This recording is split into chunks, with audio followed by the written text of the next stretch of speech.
स्वागत है आप सबका एक बार और डेस्टिनेशन आईएएस के ऑफिशियल यूट्यूब चैनल पर। जैसे कि हम लोगों ने शुरू किया है एनसीईआरटी सीरीज, और कल हम लोगों ने एनसीईआरटी क्लास 9 के इकोनॉमिक्स का पहला चैप्टर पढ़ लिया था। उस चैप्टर में हमने देखा था कि सेवा और वस्तुओं के निर्माण के लिए हमें कुछ संसाधनों की आवश्यकता पड़ती है। इसमें क्या क्या थे? जिसमें भूमि थी, श्रम थी और पूंजी थी। एक चौथी भी संसाधन है जिस संसाधन के लिए हमें एक और चैप्टर पढ़ना पड़ रहा है, और उस संसाधन का नाम, जो कि आप लोग यहाँ पे चैप्टर के शुरुआत में ही देख पा रहे हैं कि संसाधन के रूप में किसकी बात की जा रही है? लोगों की बात की जा रही है। तो चलिए देखते हैं कि लोगों को संसाधन के रूप में हम लोग कैसे उपयोग में लाते हैं या ला सकते हैं। तो यहाँ पे हम लोग देख रहे हैं कि यहाँ पे एक बात कही गई है। यहाँ पे बात ये कही गई है कि भाई, जब हम लोग देखते हैं कि हमारे देश में बहुत भारी जनसंख्या है, तो अधिकतर समय इस जनसंख्या को दायित्व यानी बोझ के रूप में देखा जाता है। लेकिन इस जनसंख्या को आप दायित्व से ज्यादा यानी बोझ से ज्यादा आप एक परिसंपत्ति या एसेट के रूप में इस्तेमाल कर सकते हैं। लेकिन इस तरीके के जनसंख्या को दायित्व से परिसंपत्ति में परिवर्तित करने के लिए आपको इनका वैल्यू एडिशन करना पड़ेगा, इनमें कुछ खूबियों को उत्पन्न करना पड़ेगा, और ऐसा करना तभी संभव हो पाएगा जब उनके शिक्षा पर, प्रशिक्षण पर और चिकित्सा सेवाओं पर आप निवेश करेंगे। तो जब जनसंख्या की शिक्षा को बढ़ा दिया जाए, उनमें कौशल विकास की जाए, उनके स्वास्थ्य पे ध्यान दिया जाए, तब यही जनसंख्या जो है वो मानव पूंजी बन जाती है। और ये मानव पूंजी आपके देश को बाकी सारे संसाधनों की तरह आगे ले जाने पे मदद करता है। और ये पूरी चैप्टर उसी से संबंधित है। और भी बहुत सारे टर्म्स और भी बहुत सारे चीजों को हम लोग यहां से देखेंगे, जो बेसिक चीजें हैं। उसमें आप जब नए करंट अफेयर्स को पढ़िएगा, जब एडवांस लेवल की स्टडीज कीजिएगा इकोनॉमिक्स की, जो कि अभी एग्जाम पॉइंट ऑफ व्यू से जरूरत पड़ता है, तब ये सारे चैप्टर्स में पढ़ी गई जो मूलभूत बातें हैं आपको बहुत महत्वपूर्ण या लाभदायक सिद्ध हो सकती हैं। चलिए आगे बढ़ते हैं। तो यहां पे देखिए, आगे भी वही बात कही गई है कि जब लोगों को संसाधन के रूप में परिवर्तित करने के लिए आप उनके स्वास्थ्य, परीक्षा, प्रशिक्षण और शिक्षा पे खर्च करते हैं, तब क्या होता है कि आपके सकल राष्ट्रीय उत्पाद का सृजन होता है या फिर जीडीपी में वृद्धि होती है। चलिए, तो यहां पे देखिए दो लोग बात कर रहे हैं कि मानव संसाधन जो है वो क्या भूमि अथवा श्रम के समान है? तो ये कहता है कि नहीं, उससे अधिक है। फिर ये पूछती है कि क्या ये डॉलर या रुपए के पैसे के बराबर है? तो फिर ये लड़का बोलता है नहीं, ये उससे कहीं अधिक है।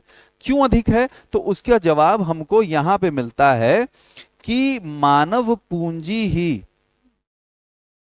एक ऐसा, कह सकते हैं, रिसोर्स है जिसके पास ये जानकारी होती है कि आप बाकी जो सेवा और वस्तुओं को प्रोड्यूस करने के लिए आपके पास जो संसाधन उपलब्ध हैं उसको यूज कैसे किया जाए। उसको यूज कैसे किया जाए मतलब, जमीन से आप फसल तो उपजा सकते हैं, लेकिन उस फसल को उपजाने के लिए भी आपको मानव पूंजी की जरूरत पड़ेगी। फसल जो है जमीन पर खुद ब खुद उपज नहीं सकती। तो आपके पास भूमि हो, पूंजी हो, श्रम हो, इसका उपयोग आप तब तक नहीं कर सकते उत्पादन को बढ़ाने के लिए जब तक कि आप उसमें मानव पूंजी यानी कि ह्यूमन रिसोर्स का इस्तेमाल ना करें। चलिए आगे बढ़ते हैं इसी चैप्टर में। अब देखिए यहाँ पे मानव संसाधन की कुछ तस्वीरें दी गई हैं। ये डॉक्टर जो है ये क्या है? इलाज करेगा, तो मानव संसाधन में वृद्धि होगी। ये शिक्षक है, ये पढ़ाएगा लोगों को, तो वो मानव संसाधन में वृद्धि होगी। यहाँ पे एक आदमी जो कि उत्पादन कर रहा है सेवा और वस्तु का, ये भी क्या बन गया? एक मानव संसाधन बन गया। एक इवन की एक मोहल्ले में काम करने वाले, सिलाई कढ़ाई करने वाला आदमी भी जो है वो भी किसी ना किसी तरीके से क्या कर रहा है? आपके नेशनल इनकम में योगदान दे रहा है। तो आपको कह सकते हैं कि वो भी आपका एक रिसोर्स या एक एसेट बन जाता है। अब यहां पे शिक्षा और स्वास्थ्य किस प्रकार से किसी देश के अर्थव्यवस्था को विकासशील से विकसित बनाने में मदद कर सकता है, वो बताने के लिए एक छोटी सी कहानी बताई गई है। यहां पे कहानी बताई गई है शकल की। शकल जो है सकल जो है गांव में रहने वाला एक लड़का है और उसका एक मित्र है विलास। तो विलास की कहानी आगे हमको मिलती है, यहाँ पे फिलहाल हम लोग को सकल की कहानी बताई गई है। सकल की कहानी बताई गई है कि सकल जो है एक सोमपुर नामक गांव में रहता है। उसकी माँ जो है वो घर का काम करती है, घर का काम करती है मतलब घर के जो दिनचर्या के काम होते हैं वो सब करती है।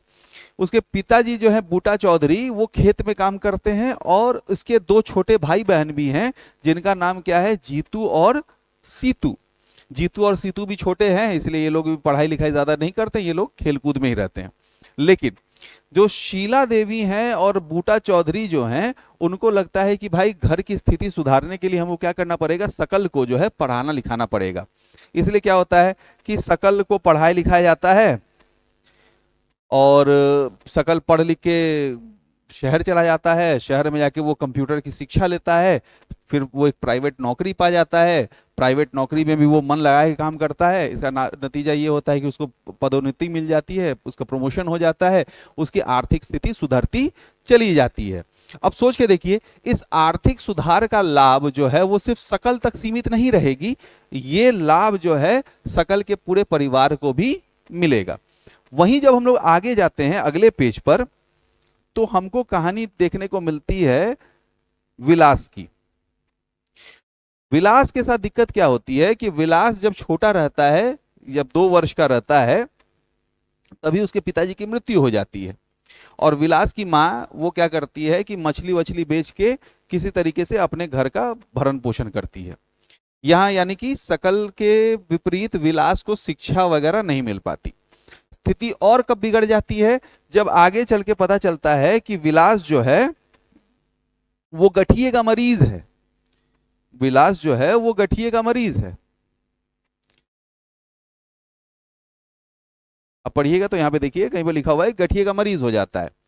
आगे चल के जब विलास की मां बीमार पड़ती है तो मजबूरी में फिर विलास को क्या करना पड़ता है, मछली ही बेचना पड़ता है। तो कई वर्षों बाद जब सकल और विलास वापस से मिलते हैं तो वहां जो स्थिति उत्पन्न होती है उससे संबंधित ये तस्वीर है। देखिए यहाँ पे जहाँ पे सकल जो है उसकी वेशभूषा रहन सहन सब कुछ बदल चुका है, वहीं पर देखिए जो विलास है वो बेचारा गरीब का गरीब रह जाता है। और इसका गरीबी का कारण क्या रहता है कि इसके ना शिक्षा पे निवेश किया गया और ना ही स्वास्थ्य पे निवेश किया गया। वहीं आगे बढ़ते हैं और भी चीजों को देखते हैं।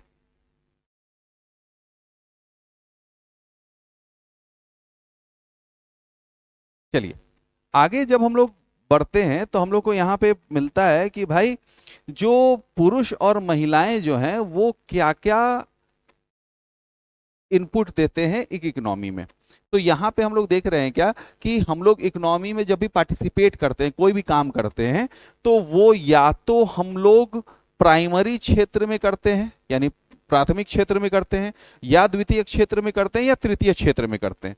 यानी कि इकोनॉमी को कितने क्षेत्रों में बांटा गया है, तो 3 क्षेत्रों में बांटा गया, प्राइमरी, सेकेंडरी और टर्शरी। हालांकि और भी क्षेत्र होते हैं लेकिन एनसीईआरटी में जितना लिखा हुआ है हम लोग उतना ही पढ़ेंगे। तो यहां पे कहा जा रहा है कि प्राइमरी सेक्टर या प्राथमिक क्षेत्र में क्या क्या चीजें आ जाती हैं। तो वहां कहा गया है कि इसके अंतर्गत कृषि, वानिकी, पशुपालन, मत्स्य पालन, मुर्गी पालन और खनन उत्खनन शामिल है। और वहीं अगर हम लोग सेकेंडरी सेक्टर की बात करें तो सेकेंडरी सेक्टर में क्या होता है कि विनिर्माण यानी कंस्ट्रक्शन या मैन्युफैक्चरिंग शामिल है। वहीं अगर तृतीय क्षेत्र की बात करें तो उसमें व्यापार, परिवहन, संचार, बैंकिंग, बीमा, शिक्षा, स्वास्थ्य, पर्यटन सेवाएं इत्यादि शामिल है। यानी कि मुख्यतः हम लोग देखें तो प्राइमरी सेक्टर जो है वो नेचर से जुड़ा हुआ है, सेकेंडरी सेक्टर मैन्युफैक्चरिंग से जुड़ा हुआ है, टर्सरी सेक्टर सेवाओं यानी कि सर्विसेज से जुड़ा हुआ है। अब यहां पे हम लोग देख रहे हैं क्या कि हम लोग जो गतिविधि करते हैं प्राइमरी, सेकेंडरी और टर्सरी सेक्टर में, इनको फिर हम लोग 2 भागों में विभाजित करते हैं। वो जो डिवीजन है वो क्या है भाई, तो उनको या तो हम लोग बाजार क्रियाएं कहते हैं या फिर गैर बाजार क्रियाएं कहते हैं। अब ये बाजार क्रियाएं और गैर बाजार क्रियाएं क्या है वो भी आगे ही बताया हुआ है कि बाजार क्रियाएं वो होती हैं जिसका उद्देश्य वेतन या लाभ कमाना होता है, यानी जिस कार्य के बदले में आप क्या सोचते हो कि भाई हमें कुछ पैसे मिल जाए। वहीं पर जो गैर बाजार क्रियाएं होती हैं, उस गैर बाजार क्रिया के बदले में आपको कोई लाभ नहीं मिलता। लेकिन आप फिर जब लाभ नहीं मिलेगा तो ऐसा करोगे क्यों? तो कहा जा रहा है कि ये स्व उपभोग के लिए होता है। स्व उपभोग के लिए होने का मतलब क्या हुआ कि आप कभी कभी आप देखते हो कि हम लोग घर में ही फल सब्जियां कुछ उगा लेते हैं। तो उस फल सब्जी को उगाने का उद्देश्य जो है वो उसको बाजार में बेच के पैसे कमाना नहीं है, बल्कि उसको लेके हम खुद ही खा जाते हैं। यानी कि यहाँ पे जो हम लोग क्रिया कर रहे हैं वो गैर बाजार क्रियाएं हैं। लेकिन वहीं जब एक किसान अनाज का उत्पादन करता है तो वो क्या करता है, वो सोचता है कि भाई इसमें से कुछ अपने लिए रख लेते हैं और बाकी क्या करेंगे, हम बाजार में बेच देंगे। तो जहां पे हम बाजार में बेचेंगे तो उसका उद्देश्य क्या होगा, लाभ कमाना, तो वो बाजार क्रियाएं कही जाती हैं। अब इसमें क्या कहा जा रहा है आगे कि सिंस महिलाओं के शिक्षा, स्वास्थ्य इत्यादि चीजों पे बहुत ज्यादा इन्वेस्ट नहीं किया जाता, इसलिए क्या होता है कि इनके द्वारा जो आर्थिक क्रियाएं हैं वो इकोनॉमी में किसी तरीके से गिना या जोड़ा नहीं जाता, या इससे बहुत ज्यादा फर्क नहीं पड़ता, जिसको कि कह सकते हो कि हमारे इकोनॉमी के लिए बहुत गलत बात है। और वहीं अगर किसी के शिक्षा, स्वास्थ्य इत्यादि पे अगर हम लोग प्रशिक्षण पे खर्च करें तो क्या हो सकता है, उसका यहाँ पे एक एग्जाम्पल दिया हुआ है कि भाई जापान जो है, यहाँ पे जापान जैसा देश है जिसके पास विशेष कोई नेचुरल रिसोर्सेज नहीं है, लेकिन आज क्या है, एशिया के विकसित देशों में उसको काउंट किया जाता है। कारण क्या है कि इसने बहुत शुरू में ही समझ लिया था कि विकास करने का जो तरीका है वो क्या है, संसाधन के रूप में मानव पूंजी का विकास। चलिए यहाँ पे एक तस्वीर दी गई है जिसमें कि ये प्राइमरी सेक्टर, ये सेकेंडरी सेक्टर और यहाँ पे टर्शरी सेक्टर की फोटो दी गई। जहाँ प्राइमरी में आप देख रहे हैं खेती की बात की गई है, एक फैक्ट्री की तस्वीर दी गई है जो कि सेकेंडरी सेक्टर से है, और यहाँ पे कुछ ट्रांसपोर्टेशन वगैरह का तस्वीर दिया गया है। हवाई जहाज से ट्रांसपोर्टेशन हो रहा है, समुद्री जहाज से ट्रांसपोर्टेशन हो रहा है, और कहा गया है कि भाई ये सर्विसेज हैं। चलिए आगे बढ़ते हैं इसी चैप्टर में।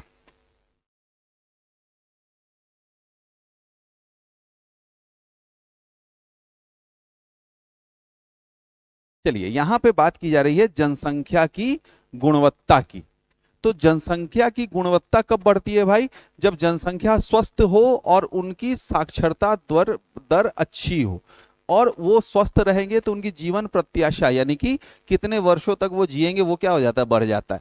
आप लोग जब इकोनॉमिक्स पढ़ते होंगे तो वहां पे पढ़ते होंगे ह्यूमन डेवलपमेंट इंडेक्स। तो ह्यूमन डेवलपमेंट इंडेक्स में यही सारी चीजें देखी जाती हैं, और भी डिटेल में बहुत सारी चीजें देखी जाती हैं, हम लोग जब पढ़ेंगे तो उसको देखेंगे। चलिए आगे आते हैं शिक्षा पर।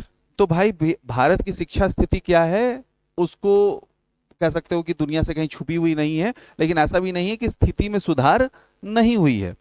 स्थिति में कितनी सुधार हुई है वो देखने के लिए यहाँ पे ग्राफ दी गई है कि वहां पे बताया जा रहा है कि 1950 के दशक में या 1951 में हम लोग कहाँ थे और अब कहाँ हैं, अब कहाँ हैं।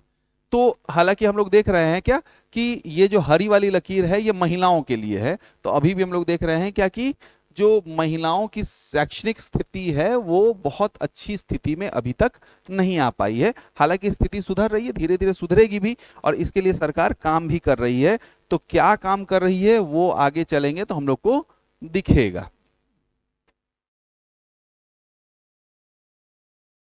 यहाँ पे वही बात कही जा रही है कि जो शिक्षा दर है जो 1951 में हुआ करता था 18%, वहीं 2018 में बढ़कर 85% हो गई है। और इसको और बढ़ाने के लिए सरकार क्या कर रही है, तो इसको और बढ़ाने के लिए सरकार ने यहाँ पे क्या किया है, सर्व शिक्षा अभियान जैसी कुछ मुहिम चला रखी है। साथ ही साथ क्या होता है कि दोपहर का भोजन दिया जाता है, ताकि कम से कम भोजन के लालच में ही बच्चे स्कूल आ जाए कि भाई एक टाइम का गरम गरम खाना मिल जाएगा। माँ बाप भी सोचते होंगे कि हमको तो ज्यादा अच्छा भोजन मिलेगा नहीं, घर पे रहेगा अगर बच्चा तो उसको भी खिलाने के लिए सोचना पड़ेगा, तो कम से कम इसको स्कूल भेज दो तो खाना खिलाने की जिम्मेदारी सरकार की हो जाएगी। तो इससे क्या हुआ है कि स्कूल में अटेंडेंस और इनरोलमेंट में वृद्धि हुई है। वहीं यहाँ पे कहा जा रहा है कि 12वीं पंचवर्षीय योजना के दौरान जो 18 से 23 वर्ष की जनसंख्या थी उसकी जो शिक्षा दर है वो 27% हो गई है। और एक तरीके से कह सकते हो कि दुनिया भर का जो एवरेज लिया जाए तो वो 26% ही है, यानी कि वर्ल्ड के एवरेज के हिसाब से देखा जाए तो हमारी स्थिति अच्छी मानी जा सकती है। लेकिन हम लोग जानते हैं कि दुनिया में बहुत सारे देश हैं जहाँ पे कि अशिक्षा की दर बहुत ज़्यादा है, इसलिए इस एवरेज को हम लोग स्टैंडर्ड ना माने, हम लोग कुल जनसंख्या में जैसे हम लोग अपने देश का नाप जोख करते हैं वही हम लोग को करना चाहिए। चलिए आगे बढ़ते हैं।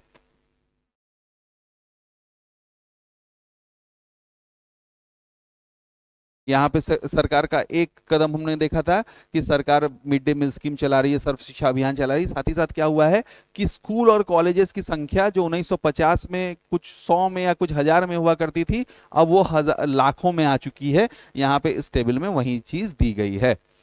चलिए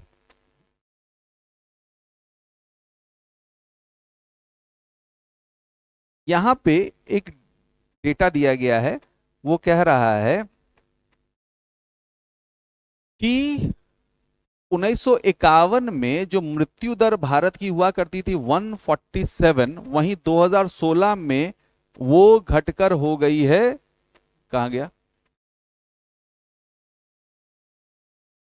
मृत्यु दर घटकर हो गई है, देखिए यहां पे मिल जाएगा 220। हालांकि ये होता क्या है, ये इंपॉर्टेंट चीज कहां दिया हुआ है देखिएगा, इस बार बीपीएससी में भी ये प्रश्न पूछा गया था। यहाँ पे एक बात कही गई है कि मृत्यु दर क्या होता है, शिशु मृत्यु दर क्या होता है, जन्म दर क्या होता है। तो यहाँ पे आप लोगों ने बीपीएससी का इस साल का अगर प्रश्न पत्र देखा हो तो ये शिशु मृत्यु दर से एक प्रश्न पूछा गया था, और जिसमें क्या किया गया था कि शिशु मृत्यु दर में जो या फिर मृत्यु दर में जो गिनती की जाती है वो 1000 में की जाती है, वहां पे 10,000 कर दिया गया था। तो ये यहाँ पे आप लोग देख लेंगे। चलिए आगे बढ़ते हैं।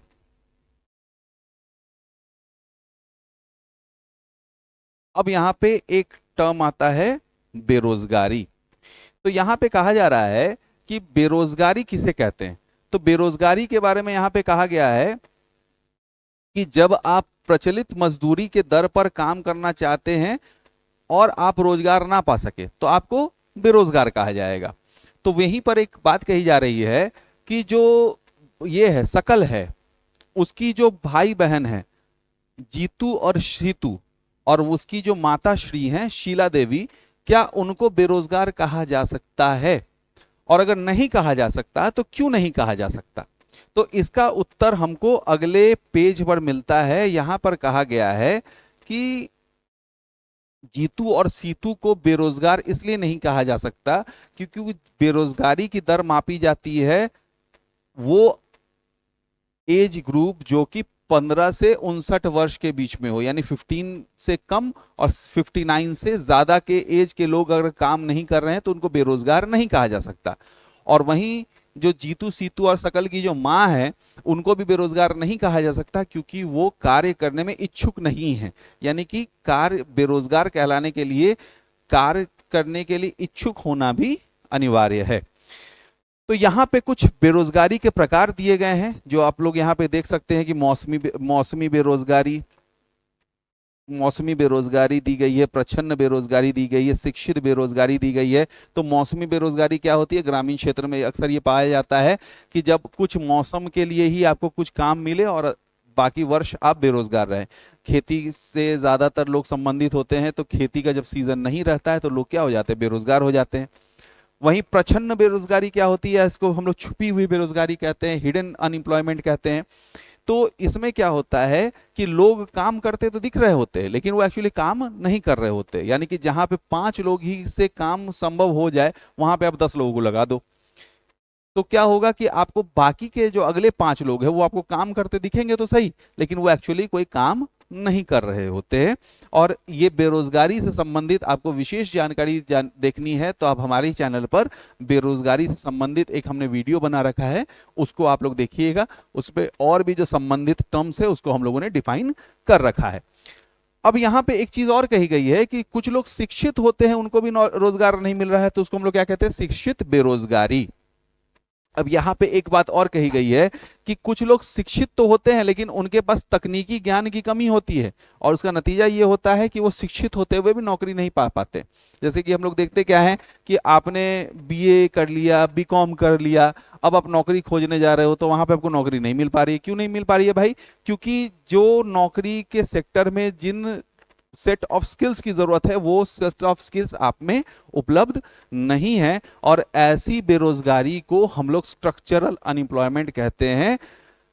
जो कि भारत में एक बहुत कह सकते हो कि बहुत वृहद रूप में पाया जाता है।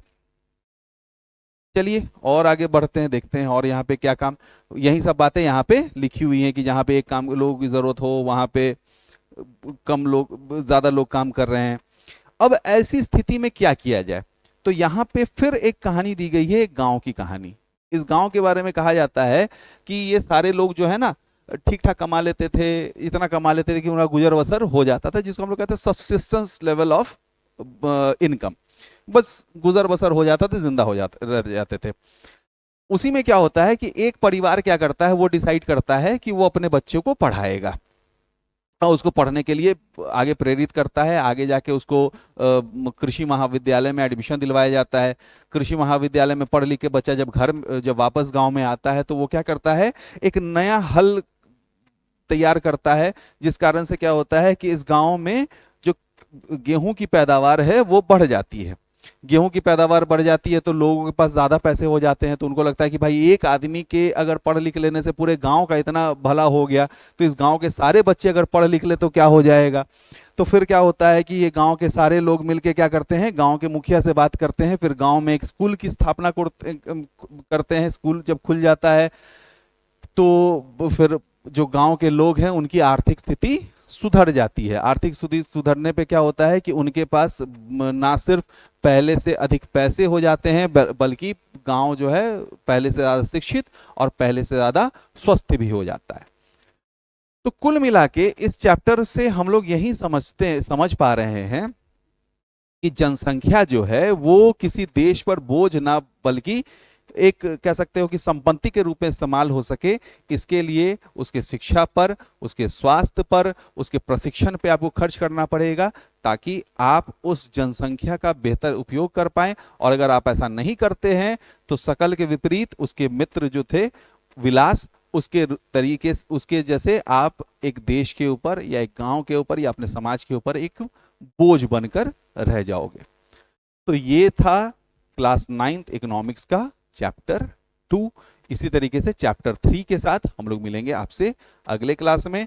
और आप सबको जानकारी के लिए बता दें कि हम लोगों ने हर शनिवार को दिन के 10 बजे एक टेस्ट सीरीज शुरू की है 70th बीपीएससी के पीटी के आधार के लिए। और ये जो टेस्ट सीरीज है वो बिल्कुल निःशुल्क है, तो आप सभी से अनुरोध है कि आप लोग आएं, भारी संख्या में इस टेस्ट सीरीज में पार्टिसिपेट करें, लाभ पाएं और 70वीं बीपीएससी को पहले अटेम्प्ट में क्रैक कर लें। चलिए आज की जो क्लास है यहीं पर समाप्त करते हैं। ऐसे ही अगले चैप्टर के साथ हम लोग मिलेंगे नेक्स्ट क्लास में। Thank you.